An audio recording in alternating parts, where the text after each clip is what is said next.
নমস্কার বন্ধুরা, আমি লিপিকা। গঙ্গাসাগর কুকিং চ্যানেলে আপনাদের সবাইকে স্বাগত। আশা করছি আপনারা সবাই ভালো আছেন, সুস্থ আছেন। বন্ধুরা, চলে এসেছি আজকের একদম নতুন ধরনের একটা রেসিপি নিয়ে। আজকের বানাবো ওটস ও গাজর দিয়ে খুবই হেলদি একটা রেসিপি। তো পুরো ভিডিওটা সঙ্গে থাকুন আর দেখতে থাকুন। তো চলুন সরাসরি রেসিপিতে চলে যাই।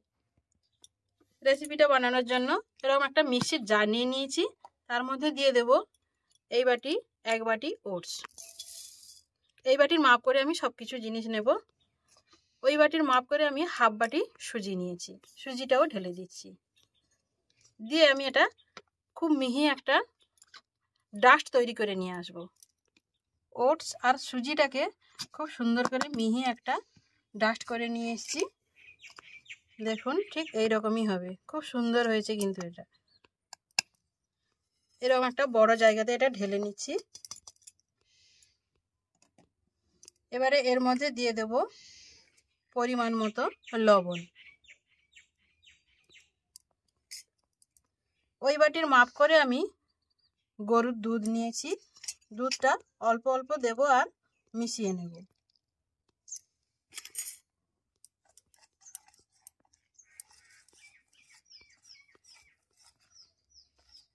এক বাটি দুধ প্রথমেই দিয়ে দিচ্ছি।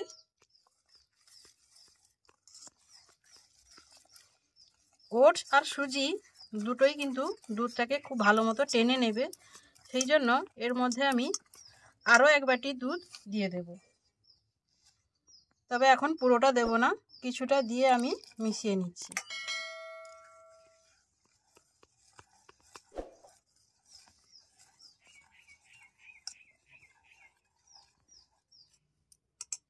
ঠিক এই রকম ঘনত্ব রেখে আমি 10 মিনিটের জন্য এটা রেস্টে রেখে দেব ঢাকা দিয়ে। এই রেসিপিটার জন্য আমি 1 বাটি গ্রেট করা গাজর নিয়ে নিয়েছি। এটা একটা বড় সাইজের গাজর। এই গাজরটাকে দিয়ে আমি একটা পুর বানিয়ে নেব। তার জন্য উনুন ধরে একটা কড়া বসিয়ে দিয়েছি। কড়াটা তেতে গেছে, তার মধ্যে দিয়ে দেবো 1 চামচ ঘি। 1 চামচ মতো ঘি দিয়ে দিয়েছি। এবারে ওর মধ্যে দিয়ে দেবো আমি গ্রেট করে রাখা গাজরটা।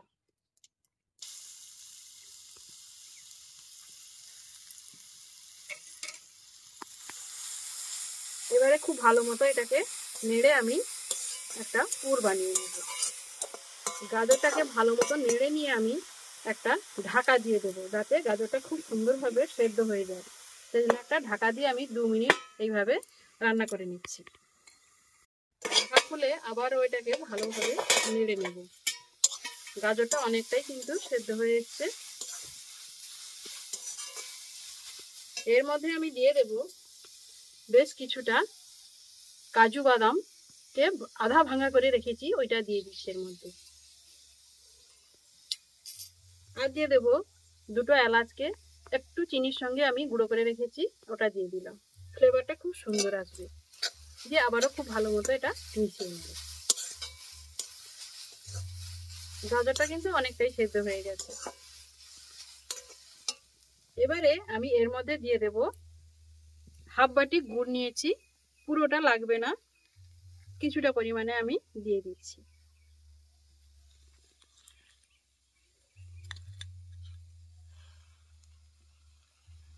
আমি এখানে খেজুর গুড়টা নিয়েছি, আপনারা চাইলে আখের গুড়টাও নিতে পারেন বা চিনি দিয়েও করতে পারেন। যেহেতু হেলদি বলেছি, সেই জন্য আমি গুড় দিয়ে এই রেসিপিটা করছি।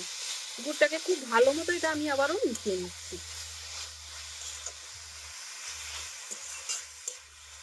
আমরা সাধারণত নারকেল দিয়ে পুরটা তৈরি করে থাকি, আমি আজকে গাজর দিয়ে এই পুরটা তৈরি করছি।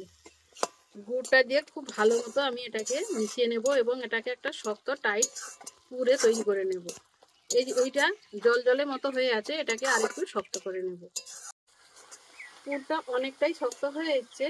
এবার এর মধ্যে আমি দিয়ে দেব 2 চামচ আমুল স্প্রে গুঁড়ো দুধ। এটা দিলে একটু এটা শক্ত, পুরটা শক্ত মতো হবে, এই জন্য দিয়ে দিলাম। দিয়ে এটাকে খুব ভালো মতো আমি মিশিয়ে নেব।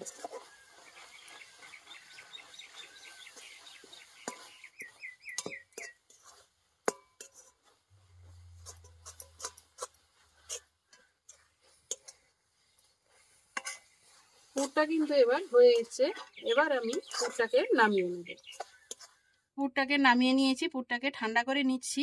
এবারে এদিকে মাখিয়ে রেখেছি যে ব্যাটারটা, ওটাকে অনেকটাই দুধটা টেনে নিয়েছে, অনেকটাই শক্ত হয়ে গেছে। সে বাটির যে দুধটা ছিল ওইটা আমি এর মধ্যে পুরোটাই ঢেলে দেব। তবে অল্প অল্প দিয়ে আমি আগে মাখিয়ে দেখব।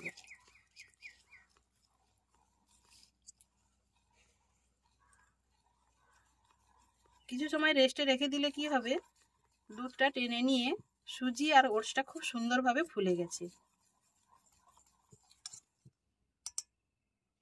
পুরো দুধটাই দিয়ে দিলাম, দিয়ে এটাকে আমি খুব ভালো মতো মিশিয়ে নেব।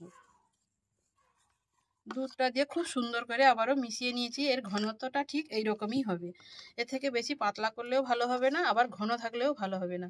বন্ধুরা, আজকের আমি ওটস দিয়ে একটা পাটিসাপটার রেসিপি আপনাদের সঙ্গে শেয়ার করছি। আমরা সাধারণত চালের গুঁড়ো বা ময়দা দিয়ে পাটিসাপটা করে থাকি। আজকের আমি ওটস আর সুজি দিয়ে পাটিসাপটা রেসিপি আপনাদের সঙ্গে শেয়ার করছি। তো উনুনে একটা তাওয়া বসিয়ে দিয়েছি, তাওয়াটা গরম হয়ে গেছে। ওর মধ্যে দিয়ে দেবো খুবই সামান্য পরিমাণে অল্প একটু ঘি। খুব সুন্দর করে আমি ঘিটাকে পুরোটা মাখিয়ে নিয়েছি। এবারে 1 হাতা ব্যাটার আমি এর মধ্যে দিয়ে দিচ্ছি, দিয়ে এটাকে খুব ভালো মতো গোল করে এটা বড় করে নেব। যতটা সম্ভব বড় করা যায় ততটা বড় করে নেব।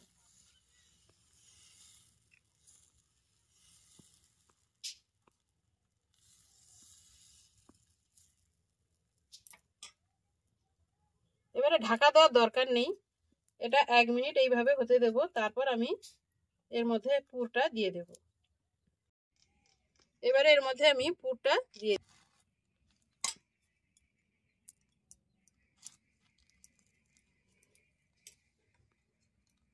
এবারে এটাকে এক সাইড মুড়ে দেব।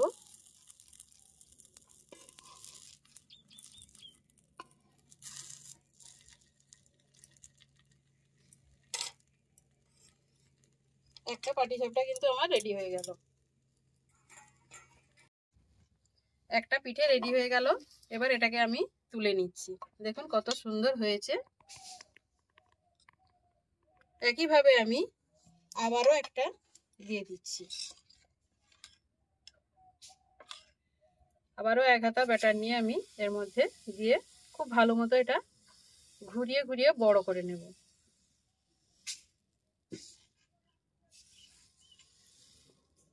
এগুলো তৈরি করতে কিন্তু খুব বেশি সময় লাগে না।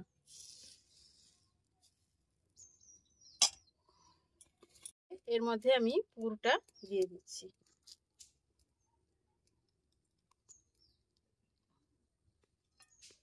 দিয়ে এদিক থেকে আমি মুড়ে নেব, ঠিক আমরা যেভাবে পাটিসাপটা করি।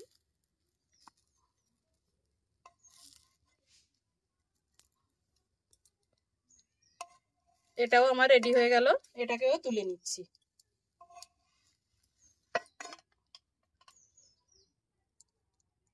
একইভাবে আমি সবগুলো তৈরি করে নেব। তো দেখুন পাটিসাপটাগুলো কিন্তু সবগুলো তৈরি করে নিয়েছি। কত সুন্দর হয়েছে। ওটস আর গাজর দিয়ে খুব সুন্দরভাবে আমি পাটিসাপটাগুলো তৈরি করে নিলাম।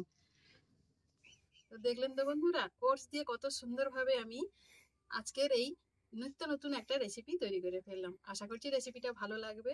তো ভালো লাগলে লাইক করবেন, আর বাড়িতে বানালে এইভাবে কমেন্টে জানাবেন। এইভাবে যদি বাড়িতে বাচ্চাদেরকে বানিয়ে দেওয়া যায়, বাচ্চারা কিন্তু খুব আনন্দ সহকারে খাবে। ওটসটা কিন্তু খুবই হেলদি, আর গুড়টাও হেলদি। চিনি ছাড়া ওটস দিয়ে এইভাবে বানিয়ে দেবেন, দেখবেন খেতে খুবই ভালো লাগছে। তো দেখা হচ্ছে অন্য কোনো নতুন ভিডিওতে। ততক্ষণে ভালো থাকবেন, সুস্থ থাকবেন। নমস্কার।